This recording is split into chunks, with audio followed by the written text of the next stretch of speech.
This week on the podcast, Jude, let's talk about some numbers for people to think about as we are into the new tax season, the new year. We're about a full month into this thing. And we want to go over the additional tax deduction for seniors again, because there still seems to be confusion about it. Along with the catch-up contributions, there's a few little nuggets in the rules you want to be aware of just to make sure that you're optimizing your 2026 numbers. So let's dive into it this week, my friend. How you doing? I'm doing amazing. Hey, it's a new year. I'm excited. I wish everybody out there health, wealth, and happiness in 2026. Absolutely. Yeah, for sure. Well, let's start with, I guess, the tax deduction for seniors, right? There's still people kind of, like, what is it?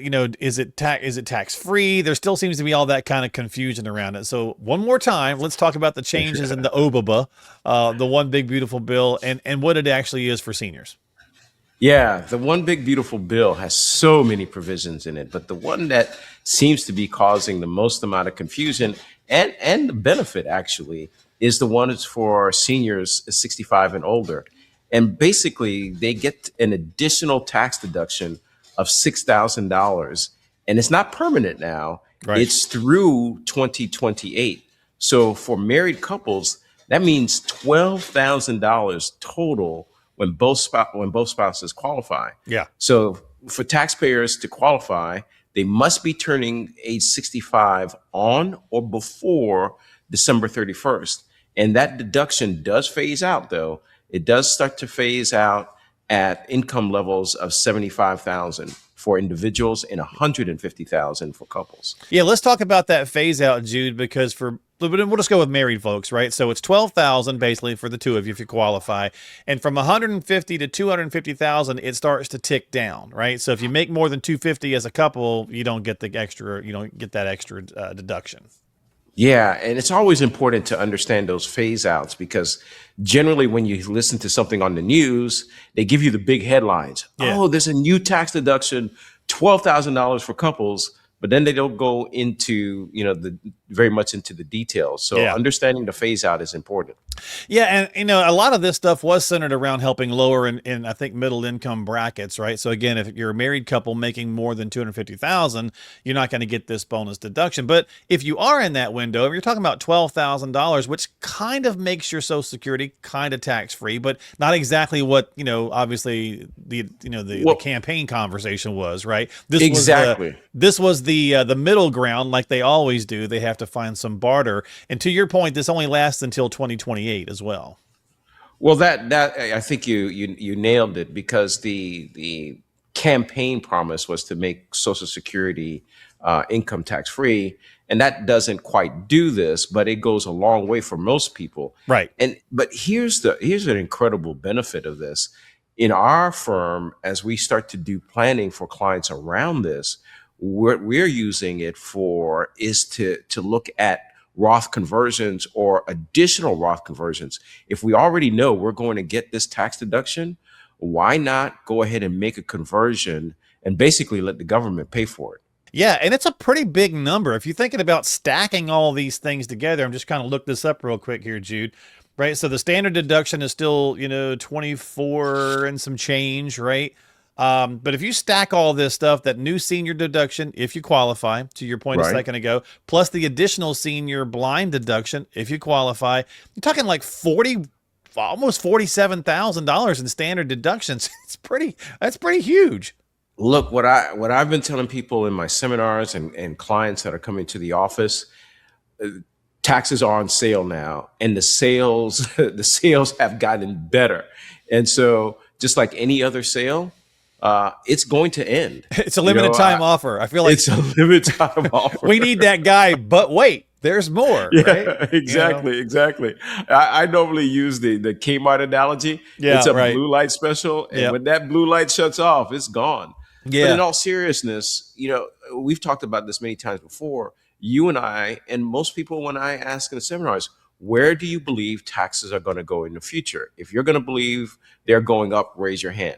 I have yet to do a workshop or seminar or class where a large majority of people didn't raise their hand and say taxes are going up. So now's the time to be proactive instead of reactive and really think about some Roth conversion strategies or thinking ahead of how you can protect your nest egg. Yeah. And we'll throw a link into the show descriptions here on YouTube for the US debt clock. It's usdebtclock.org. But we're at 38 trillion 600, and I can't even count that high. But it's on the upper side, heading its way towards 39 trillion. We'll probably hit 40 trillion before this year is over, Jude. So to your point, I mean, even with taxes being on sale now, at some point, somebody's got to start paying this bill. Yeah. So, and one more thing too, yeah. to help everybody that are listening, if you don't have to just listen to the podcast or watch us on YouTube to get an understanding of this, you can go to thetaxbomb.com, and we've got a calculator on there. We've been using it lately in our workshops and with the people that attend, the courses, to actually look at what their qualified accounts, their IRA, their 401k balances are, and calculate what's the potential tax liability you have in there, and so that you can see for yourself, this could be a big number. And using the calculator, I'll give you a preview. It's using the tax rates today. So imagine if you calculate that and you see a huge number. Imagine what that number will be if tax rates actually do go up in the future. Yeah, exactly. And to your point, maximizing your deductions, maximizing all the different things may give you some room to think about doing some other things like the Roth conversion conversation. All right. So speaking of that, our second part to talk about is the catch-up contribution numbers. They change them every year, just about little tweaks here and there, Jude. So let's talk about what's changed for 2026 in the old catch-up area. So let's set the stage for everyone. If you're contributing to a 401k or 403b, there's a maximum amount that you can contribute to. And for the tax year 2026, that amount is $24,500. And so in these workplace plans, 401ks, 403bs, the additional catch-up provision, if you're age 50 and above, is an additional $8,000 that you can put in. But here's the snag that pertains to this year.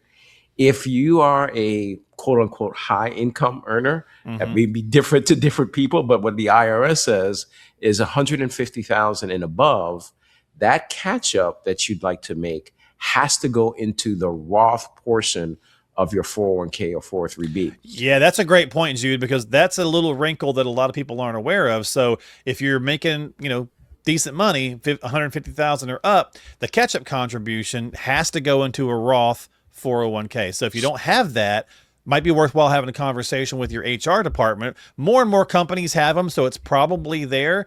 I think some of the smaller, some smaller companies maybe still aren't doing that, so it may be worthwhile to have that chat, because unfortunately, you can't take advantage of that, let alone the super ketchup, right? So I feel like we need a bottle of ketchup with a little cape on it or something here. But what's the super ketchup? What's that deal? Leave it to you and I to be really corny, but that's exactly right. Like the ketchup provision, not Heinz, but the ketchup provision in your 401k. And I want to pause a quick second because I really want the listeners to hear that piece that they may have missed. Yeah. If your 401k provider doesn't have a Roth election available to you, and your income is over 150,000, you will not be able to make that catch-up provision, because now that catch-up must go into a Roth. And if there's not a Roth there, can't go anywhere. You can't do it, right? Yeah. And so again, ask your HR, because it's pretty easy to set up. So a lot of companies can probably get that put together. And again, check, because a lot of them are. But if you didn't know that, it's certainly a good tip to know. Yep. And now let's go to the super, I feel like a Marvel or DC movie, the super duper catch-up provision. Right. And this is weird. Sometimes I don't understand the logic of our politicians, but if you're between the ages of 60 and 63, there's an additional amount that you can put in up to $11,250, making the total contribution up to $35,750. And here's a couple of snags. We already said it's between age 60 and 63. It also pertains to the year that you turn those ages. Yeah. When you turn age 60, then you're able to make that catch-up provision.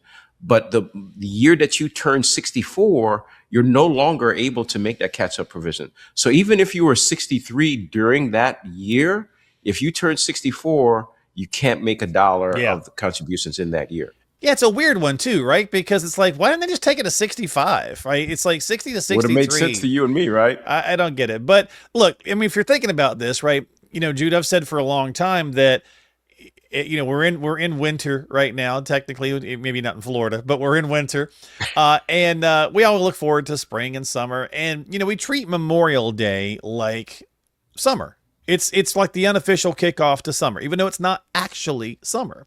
Well, turning 50 is like the unofficial kickoff to retirement. Oh crap! 100%. I need to get ready for retirement. 100%. So if you're 50 and above, you got these regular catch-up contributions you can do. I mean, think about it for a second. Even this is workplace plans we're talking about, but 32,500 with the new numbers this year, you could sock away every year. If you did that for 15 years, Jude, from 50 to 65, that's a good chunk of money you're putting away for retirement. That's a good chunk of money. Right. And I will tell you from a psychological position and what my experience tells me, we work with clients that typically are affluent and have good income.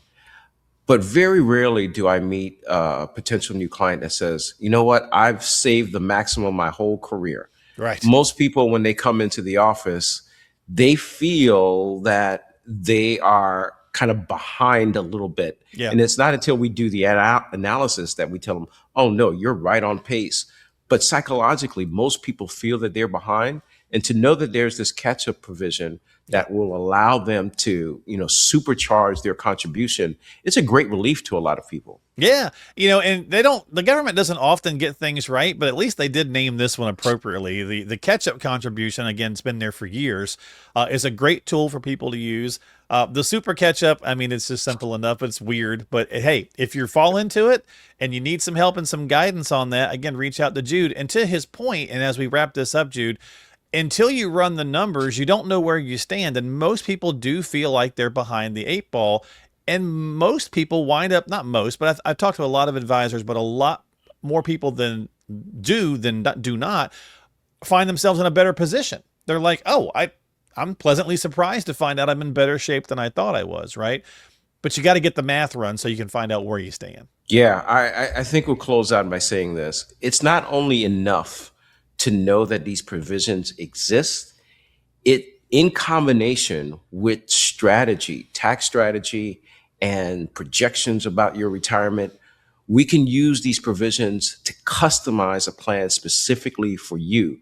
Because these numbers are great, but unless you know how they're going to affect you and what steps you need to take, it's just numbers on paper. Great point.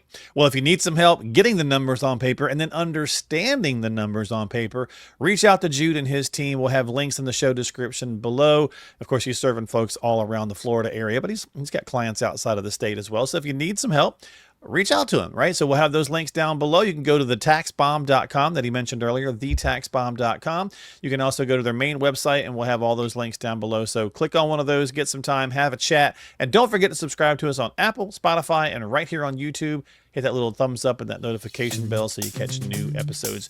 And with that, we'll sign off. Thank you, Jude, for your time. Always appreciate it. We'll see you next time here on The Roth Guide.